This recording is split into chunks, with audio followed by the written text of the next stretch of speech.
ও শ্বশুর বাবা, শ্বশুর বাবা, ও শ্বশুর বাবা, আই দেখো আমি এসে গেছি। আর এই দেখো মিষ্টির হাড়ি তোমার জন্য। জামাই সেজে আমি হাজির হয়েছি। বেশ করেছো, আমাকে উদ্ধার করে দিয়েছো। আর আগে আসতে হবে না, এখান থেকেই বিদায় হও। দফা হয়ে যাও এখান থেকে, বেরো বেরো। কেন বাবা আমি চলে যাব? কেন বাবা, তোমার তো সরকারি চাকরিটা চলে গেছে। হ্যাঁ বাবা। যতদিন তোমার সরকারি চাকরি ছিল তুমি আমার জামাই ছিলে, তোমার সরকারি চাকরিও গেছে, সেদিন থেকে তুমি আর আমার জামাই লো। ফুটো এখান থেকে।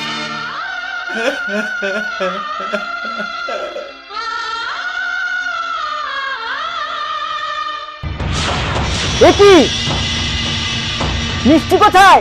মিষ্টি তো রস। জামাই তুমি মিষ্টি আনো নে। বাবা আমার না চাকরিটা চলে গেছে, তাই মিষ্টি কেনার টাকা নাই, শুধু রসটাই নিয়ে এসেছিলাম। ভাবলুম শাশুড়ি মাকে দিয়ে বলবো মিষ্টি রস দিয়ে টমেটোর চাটনি বানাতে, শ্বশুর জামাই মিলে দুজন মিলে বসে খাবো, তাই রসটা এনেছিলাম বাবা। মিষ্টি কেনার টাকা পয়সা তো নাই, চাকরিটা চলে গেছে।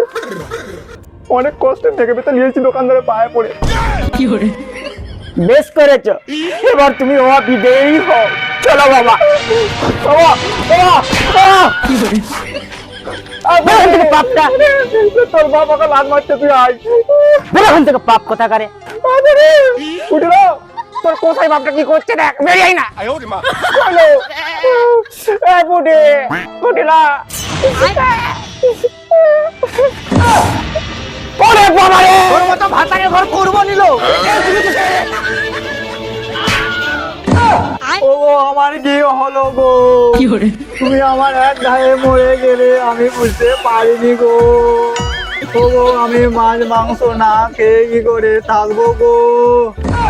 ও গো স্বামী গো।